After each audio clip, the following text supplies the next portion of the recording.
Thanks for your support as a channel member, Harold Rotmo. As we're playing the Christmas fixtures in today's video, I am wearing one bauble to signify my celebratory mood, and also to act as a reminder to go and check out Window Wonderland, which is coming out at 11 o'clock every day throughout the festive period. These things actually really hurt to take off. They pull a little bit of hair with them every time. Look, they're vicious. Go watch that series, though.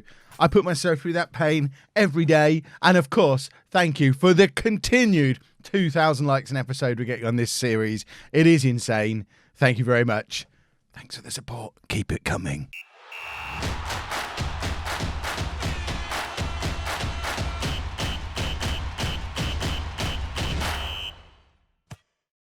Hello and welcome to part 15 of Non-League to Legend. I'm Kevin. Coming up on today's episode, we face Stockport and Chorley away from home in the National League in our little Greater Manchester Christmas trip that we're going on. It's going to be a lovely, lovely time, hopefully. Even more lovely if we carry on in the form that we're in. Or I say in, maybe back in.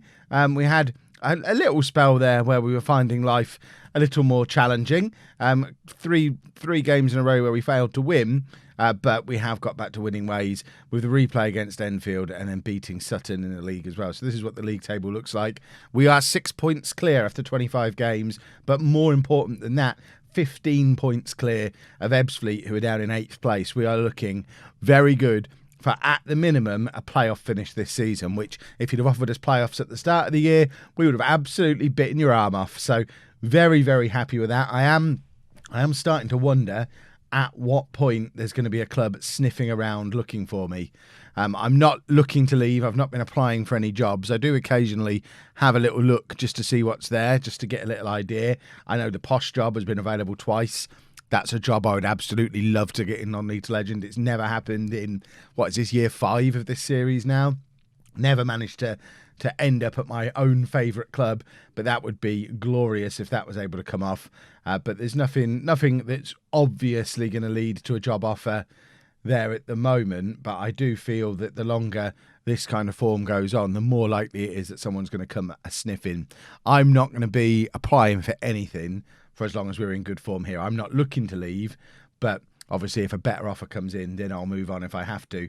I'm up to £800 a week, though, on my salary at the moment, so life is good over in Norfolk at Kings Lynn. I've still got a year and a half left on my current deal, so I think we'll be here a little while yet.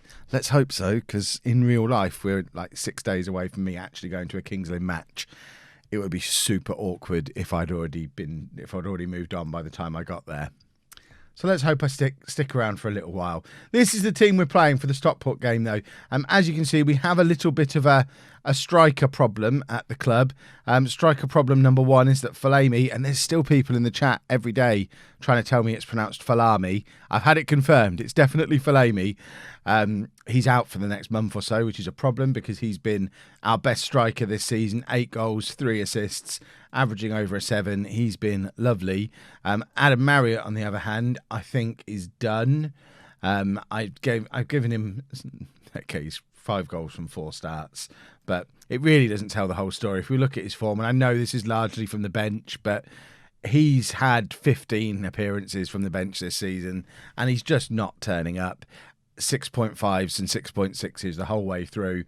We've got a striker injured, or we've not even got him on our bench because I'm that fed up with him. So at the moment, we're going with McAneff up front, who's playing quite well there. If we have a look at his last couple of games, he's put in some decent performances. He's got himself a goal, so can't really argue with what McAneff's able to do up front. And it does mean a return to the bench for George Danaher, who did actually start the last game. I think it was the last game, but we ended up getting a player sent off super early and he got substituted. I think it was this one against Sutton.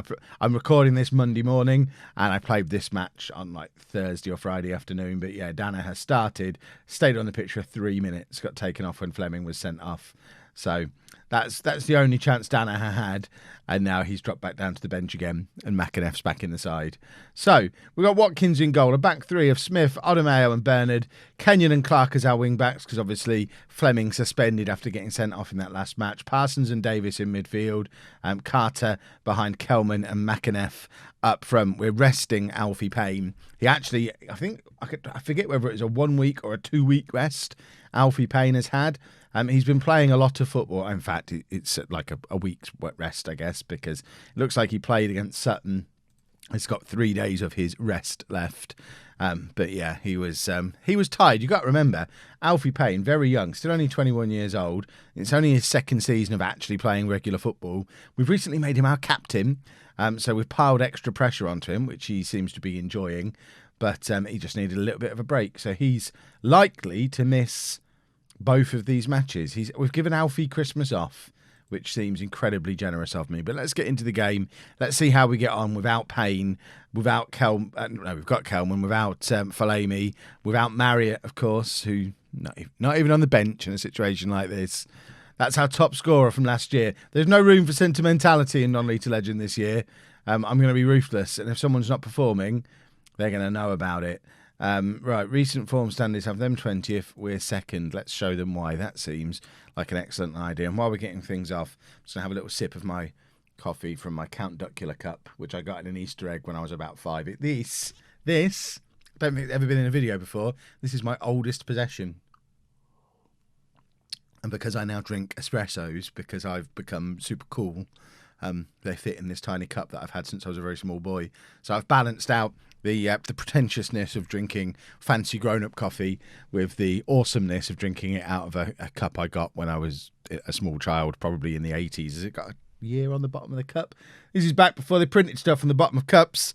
We have no idea how old this cup is. Why is Smith moving so slowly? What's going on here? Parsons in midfield, plays it forward to Carter, back to Parsons again.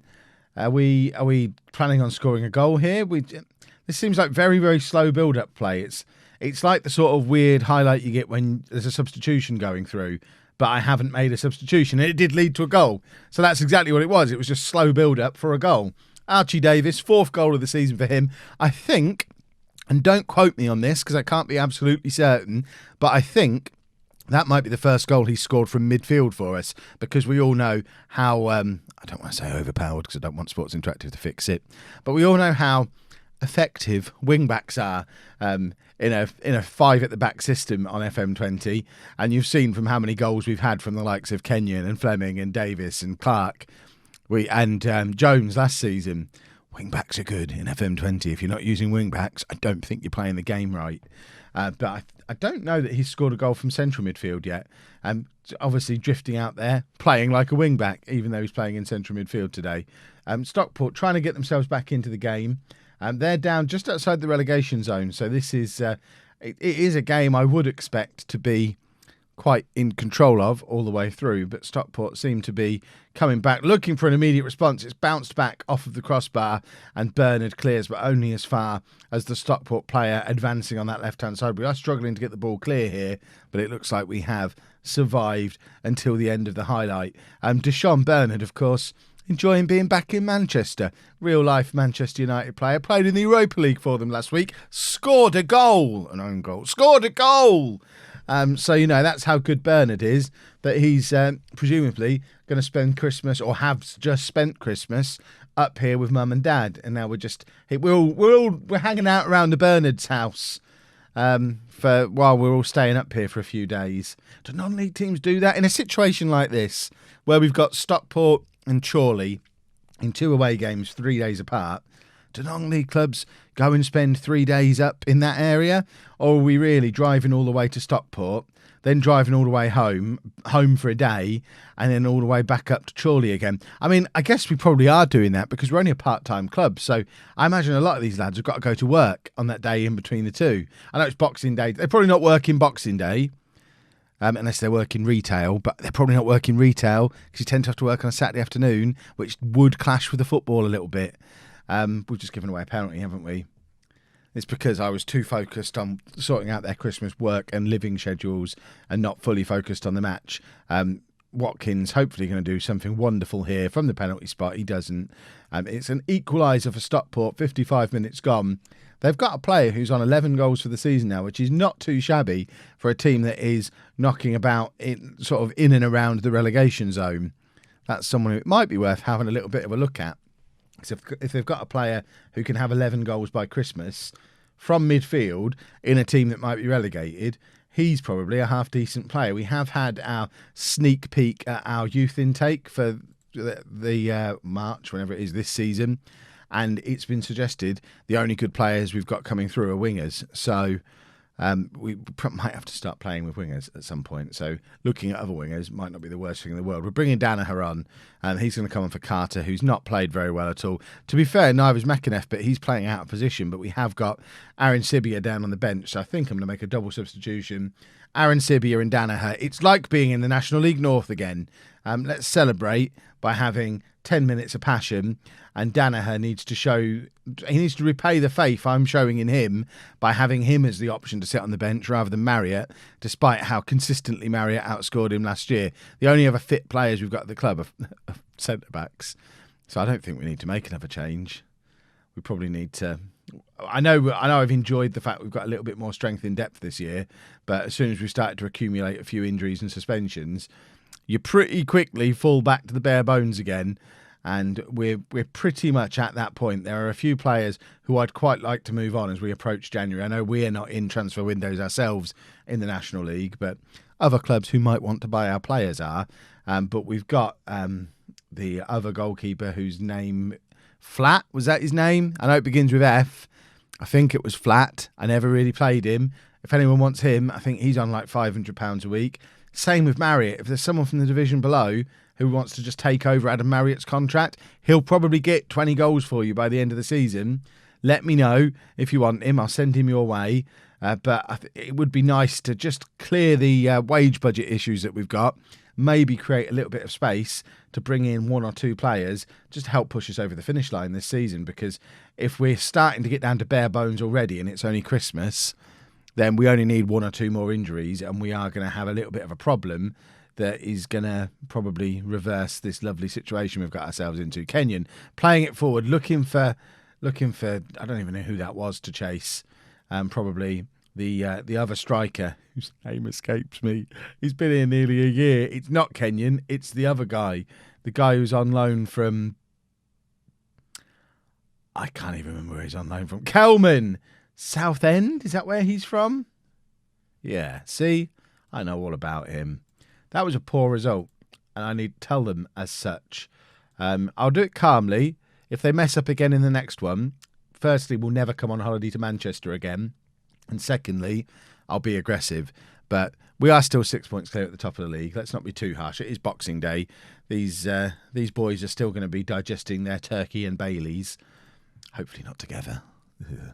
Right, let's go play Chorley. Right, some significant shuffling has gone on for the Chorley game, and we've dropped Clark down to the bench because he is the most tired player in the squad. To be fair, there's lots of tired players, but Clark is the only one who's below 90%, so he can drop down there and have a little bit of rest. Kenyon joins him back on the bench because Fleming has returned from his suspension, so he re-emerges as the fittest man in the team, having had a little bit of a rest. Hold on, where's Payne? Is he not ready to come back yet? I mean, I know there's no reason why we can't actually play him while he's got off on a rest. It just feels like it kind of defeats the purpose. He's not been training. I do kind of want him to just rest. And if we look at who we're playing, Chorley are having a terrible start to the season, terrible season so far. They're a team we should be able to beat without Payne. And then looking ahead into January, we've got some bigger games coming up. So I'm keen to keep him rested as much as possible. So as much as we could play him, I'm not going to. So we're going to go with Carter dropping back from attacking midfield into central midfield to cover for the fact that Davies has dropped out to right back. Parsons stays in there as the immovable object that others have all rotated around. McAneff also drops back from striker to attacking midfield to replace Carter. Danaher comes in ultimately to replace Clark, I guess. Danaher in for Clark. That seems like an attacking change. And Kelman pushes back up front. It does mean as well that there's space on the bench for Adam Marriott, so it's an opportunity for Marriott maybe to start a redemption story. That's what I want for the second half of this season. I'm moaning about my squad being down to bare bones. We've got our best player from last year who's not been playing in it. So this is the opportunity for him, while there is players unavailable, to push himself back into contention. If he can get himself onto the pitch, so he's relying on a poor performance from either Danaher or Ken, what's his name? Ken something. Kelman. Why have I suddenly forgotten his name? I knew his name all last week. I have a couple of days off, gadding around Birmingham, doing YouTube things, and all of a sudden I can't remember the name of half of my players. Ridiculous. Right, Odemeo plays it out to Fleming. I remember him. He was very good. He's looking to get a cross in here. In fact, plays it back to Parsons, who is getting better and better all the time as well. I remember a lot about him also. Davis playing back in the wing-back position again today. Tries to beat his man. Cross does come over. Danaher's there. And I thought Danaher was going to get his first goal of the season. This is already the longest Danaher has been on the pitch for at any point this season. So he's very much enjoying his renaissance back in the fray again. And what a goal from Connor Parsons from the free kick. We saw Burrows do that a few times last year. We saw Payne do it a few times last year. But we do have another very good central midfielder in the shape of Connor Parsons. And clearly he can do it too. Puts us 1-0 up on 22 minutes. Davis is playing very well again as well. And that's a very acceptable start to this match. And that was the first cough break I've had to have in the entire episode so far. So I'm getting better officially. Apologies for what I put you all through last week with Strepsilgate and the constant jump cutting for coughs. Hopefully I am over the worst of it. If I've made it 15 minutes into a video and that's the first cough I've needed, we're over the worst of it. It's because I've run out of Ducky Poo's juice. I think I need to retop that. Probably having back-to-back espressos out of a child's mug isn't the best solution for a bit of a cough. But if it works for me and means I don't have to keep going on about it, then it's surely working for all of us. McEnough. Why do I call him McEnough? McEnough. I can't. His name is spelt wrong, and we need to talk to him about it. But he's just got his 8th goal of the season, which is an enormous positive. Fleming playing it into Danaher. Danaher very involved. Slots it into the path of McEnough, who grabs goal number 8.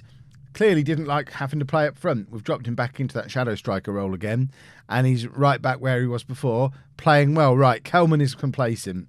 This is your opportunity. Adam Marriott, you're getting half an hour. Show me why you deserve to be back in this team. Bernard was also looking complacent, so Ryan Fryatt can come on for him. Just take off the two complacent boys. Just hopefully send a message to the rest of the squad that I won't stand for any kind of complacency. Complacency is the enemy. Fleming is not having a great game, so we're going to take him off and bring on Kenyon, although Davis was tiring, but then Clark is already tired. There's no point dropping Clark to the bench to try and heal up his tired bones only to bring him on because Matey Boy who's taken his place has tired himself out as well. There's something going on with Chesterfield. Chesterfield losing at home to Bromley, which means as it stands, we go 9 points clear at the top of the league. We're not even in incredible form at the moment. We are on a long unbeaten run, but it's not like we're smashing everybody who's put in front of us. However, we're being consistent where nobody else is, which has led to a huge lead at the top of that league table, which is awesome. Right, words, Kev. We'll come back around here somewhere, mid-February. We'll see if we can get any business done in January. We've absolutely got to move players on if we're going to bring anybody in. We're nowhere near our wage budget. So that's, I'm hoping we can send that goalkeeper back, who we're paying money to, as soon as the window opens. Hopefully we can cancel that deal because I've not used him. I don't want him. I want Watkins. I like Watkins. So that might be one thing to do, and then see if we can maybe bring one more body in, possibly a striker, because Marriott, once again, comes on, gets an opportunity, gets more than half an hour, and gives me a 6.4. Just don't think he's a National League player. If you've enjoyed that, though, please make sure you leave a nice big thumbs up on there for me. Remember, as ever, looking for that 2,000 likes target on this video, and it is always awesome when we're hitting it every day. It makes me very happy. Subscribe to the channel for daily Football Manager videos. If you haven't checked out the Window Wonderland series yet, I wear baubles in it. Check that out 11 o'clock tomorrow morning, or watch the previous ones now if you want. And thank you very much for watching.